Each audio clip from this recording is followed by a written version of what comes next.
MPC 3 has taken the world by storm. Everybody's got hot takes. Everybody's looking for bugs, and that's normal, right? Because it's a beta, a public beta. Well, I'm going to tell you a couple things that I like about it, and show you those things that I like. Maybe you'll like them too. What's going on, guys? It's your brother OTG. The OTG's for Overtime Grind. Hardly seen, but I'm always around. And today I got my MPC Live 2. And we have the MPC 3 Beta 3.4, I believe, software on here. And I'm just going to do something a little different. I'm going to tell you all the things that I like about the MPC 3 software to start. So make sure you like, share, subscribe, comment. Make sure you check out the other videos on MPC3. We're going in depth. If you follow my channel, I'm an MPC guy, I'm a rolling guy, and we just ride it out. When everybody's switching and getting new MPCs and getting the latest, greatest thing, every single day we grinding it out with the gear that we got, because that's just what it is, man. I like to make music with the tools. So first, one of the things that I am starting to really dig about the MPC3 is I like the black GUI. I like the way it looks. On my MPC1 Retro, I still have 2.15. The gray and red is cool, but I like this. I like the black. I like the aesthetic of it. I like the way that it looks at nighttime. I like it when I'm in the studio. Only issue is, if you got a bunch of lights, it does reflect differently off the front of the MPC. But outside of that, I really enjoy it. So that's one thing. Two, I like having the pads right here. So if I was to make a new track and I was to load a plug-in, you know what I mean? I like the fact, one, especially on my Live 2, that we have this pad button right here. Normally I would hit shift and 16 levels and we would go to this screen. But if I just hit this, it takes us there too. So I like that a lot. I like being able to reach my notes mode from the front screen. Something else that I like a lot is I like also, because I have the Live 2, I hated having to go to the menu and go to track edit.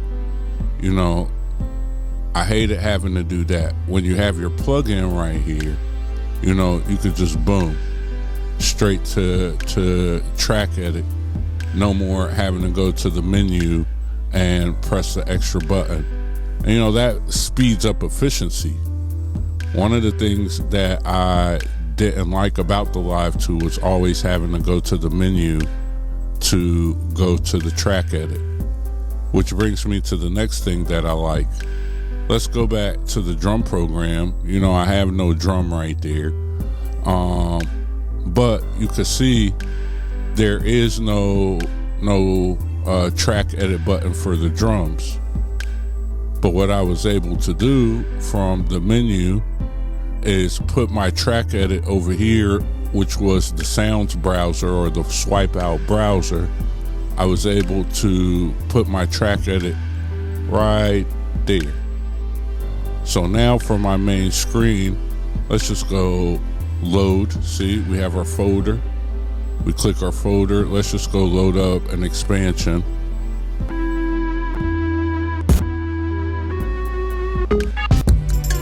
Let's just load that up.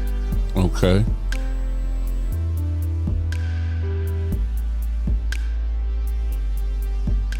Now, real simple. I could go straight to my track edit. And now I could get to my drum effects. I could get to everything I like. I also like the small changes. Like one of the changes of when normally I used to call this sample 2 screen. right here. This, I will call this the sample 2 screen. And this is how I would teach people. You know, I would say go to your samples tab and go to samples 2. Well, now they changed that to where it switches to tune/mix, and it shows the names of the screen that you're on, where before it was just samples and samples, right? I also like the fact that we have 8 layers, you know. So now you could go super in depth with your drum building because there's 8 different layers to stack up. A lot of you guys always say, how do I get to my next layer? Well, if you just go here, click sample, we could go to what's in the memory. Let's just load that. Well, that's the same kick. So this is kick 22, kick 17. And now I have that, my kick stacked up. You see how that goes? So I definitely like that. That's one of the main things that I do like now. I do like the sample preview on the front screen. I like the ability to be able to take and move my start and end points right from the jump. I think that is actually beneficial. I don't really use this arrangement window that much yet, but again, this is still pretty new. I might find some use for it over time, but you know, coming from MPC 2.15 and utilizing MPC 2.15 still on the daily, I don't really go into the notes mode unless there's an error or there's something that I need to fix. And I don't really go into the grid mode, I mean. So, you know, having this on the front screen is a plus, but as of right now, it doesn't really do too much to help me, you know, but I definitely like having the wave preview right on the screen. You get what I mean? I definitely appreciate that. Now, something else that I like is I like just the way all of this goes. You know, I do feel like some of it's kind of redundant. You know, like if you give me that button right here, then why do I have a menu button right here? You know, I wish we were able to change and put what we want on these buttons. Like I rarely use the plus and minus, but maybe you do. I definitely would like to have some kind of way to order these because I'm all about efficiency. So I would like to have everything on this sidebar be better keystrokes of things that I don't have to press shift for or the most used things, right? The next thing that I like is I do like the next track button, the copy track button. So just hit that, boom, and we duplicated the track. That's super dope for when you're sampling, you want to do some filtering, or there's certain things that you want to do. You want to apply one set of effects to one track and another to another track. I don't know if there's a bug, but I do believe that when you duplicate, it puts it into memory. So let's go over here to our menu. So my memory says it's at 13%, and I have just the drum kit loaded, right? And now let's duplicate the track again. So we duplicated the track again. Let's go check the memory. The memory went up. Memory went up some more. So it's at 15. So, you know, even though people say it's not supposed to duplicate in the memory, I believe that it does, or there's a glitch where even if it's not showing in the memory is still reading like there's duplicate files there, and maybe that's something they could fix in the future. But as of right now, you know, I've got a couple videos where you could see I maxed out of my memory really quickly. The next thing that I like about it is I definitely like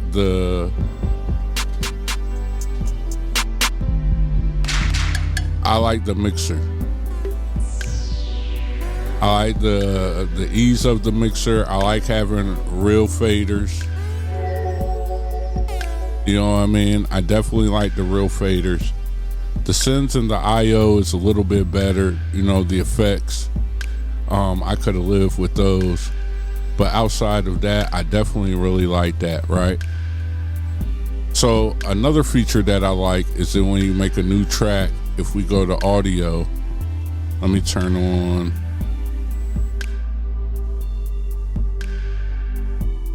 Let's turn on the Yamaha. And I like the fact that we're able to record straight to a pad now.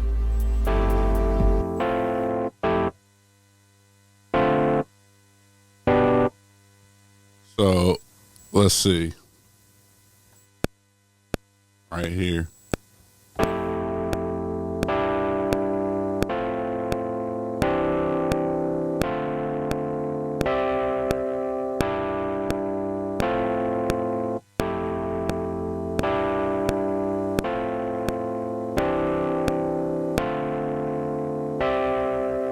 See, so I like the fact that when I want, I can record straight to a pad. I feel like that's a feature that should have been implemented way earlier than what it was, but hey, at least we got it now, right? That's something else that I like about the MPC 3 software. Let's pull down on. I like this little bar right here. I like the bar. I think that makes way better use of space. And I like the way that the icons are. Everything's clear. You could read it. You could see it. So I definitely enjoyed that a little bit more. I know everybody talks about the arranger window. I do like the fact that my audio goes directly into the arranger. There are some things, some gripes that I have that I'll do later on down the line. I'm not going to do that today or tomorrow. My list of gripes and issues I have with MPC 3. You know, I'm still making that list as I use it every day.